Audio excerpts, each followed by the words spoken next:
right, for those of you who are going to complain that there's no musical intro, this is part 2 of a continuation because we got long on the first one, so we'll do the musical exit and satisfy your needs. We're talking about jealousy. Allie was in mid-sentence when I cut her off because of time constraints, and now we're back. Please continue. Well, anyway, so we're staying at his lover's place. I don't really know or trust this person. I am feeling a little bit of fear because I know what my triggers are pretty well. And we haven't discussed at all what our sleeping arrangements are going to be, what our schedules are going to be, where I can find alone time, if I can actually get out of the house, if they want to have private time, and how I can negotiate that. None of these things have been talked about.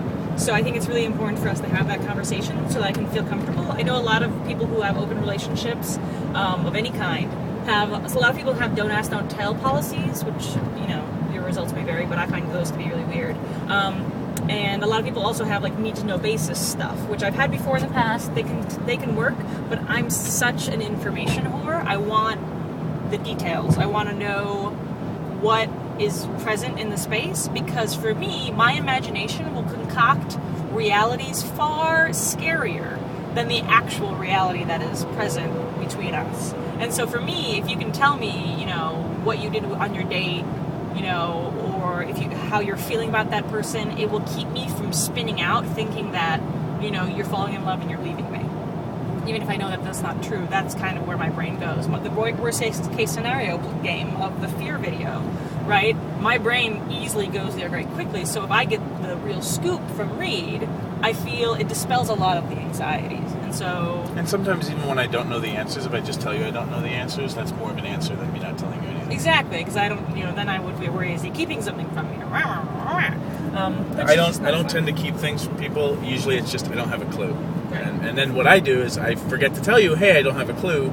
So for those of you to whom information on a regular stream basis makes you feel safer and more relaxed, I can sometimes be a dork and not give you up-to-the-date information. And that's something that I've tried to get better at with Allie, because Allies work better when they have up-to-date information. This just is. Yes. So if you're thinking about dating me, that's gold right there. Oh, yeah. I guess these videos could be construed as advertisements. Leave your comments below. I had a lover. I don't think I could bear another these days. Oh, well, I'm available. So, jealousy to me...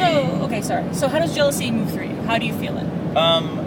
Jealousy for me is a lot... I mean, again, it's a lot like asthma. It's like an octopus with 8 arms. It's got, these... if a couple of arms get pulled, I get triggered. What are your arms? So, mostly it's about fairness. And again, go to readaboutsex.com and download some jealousy stuff, because there's a picture of the octopus of jealousy and what the arms are. So fairness or equity, like the time with Mike, when I gave Allie her space. We're at an event. I gave her space so she could be with the girls, and I wouldn't cramp her lesbianic style. And then a good friend of ours, who's a dude, went up and curled up in your lap the whole time, and I'm like, fuck, I want to be up in your lap. And so it wasn't fair, air quotes around fair, that he got to do that and I didn't. And then I was feeling left out, and so inequality, feeling left out, and feeling not connected with you. Those 3 legs, when they get arms of jealousy, when they get tugged, that will usually set off my jealousy. What's interesting about that, because you can think of it like a chord, like notes. When you hit the right chord, you get triggered. Other than that, I don't normally feel jealous. So I don't feel it on a regular basis. So when it comes for me, it seems like my jealousy muscles have been atrophied and I don't know how to fend it off. And so often when I get jealous, it really smacks me sideways and really mugs me. Yeah. So sometimes, it's like, ah! And I'm enough of a geek where I will often be like, oh my God, on a good day, oh my God, jealousy. We never get to work on jealousy because I never feel it. And I'm like, good God, it's the great green bird of jealousy. Yeah. So that's the upside of it. Yeah, well, that's sweet. Most people don't have that. Most people have jealousy happen all the time. Yeah.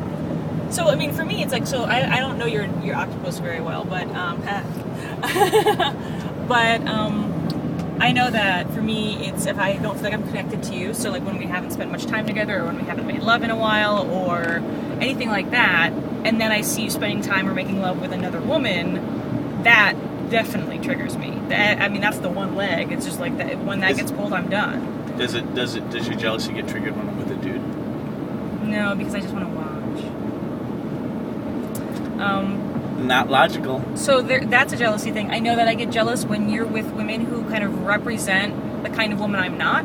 So when you're with really straight women who really like penis or really like scruffy boys like you, when you're with like kind of party girls, very skinny, very, very slutty women, because those represent things that I am not and I will never be and I don't ever want to be, I get triggered then, because I'm like, well, why are you with that person? I thought you liked dykey girls like me. I thought you liked this, but you're apparently, maybe you're lying. Maybe you actually don't like me and my curves. Maybe you want a skinny straight girl.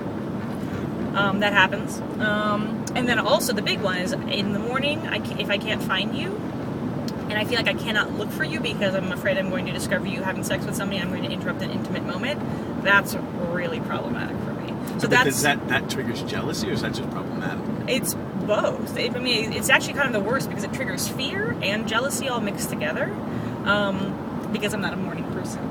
And so you don't necessarily think to, snuggle up to me in the morning and make love. You let me sleep, which is sweet, but then like if I wake up and you're nowhere to be found, that freaks me out. And then, of course, if you're making love to somebody, that triggers all sorts of bad jealousy stuff.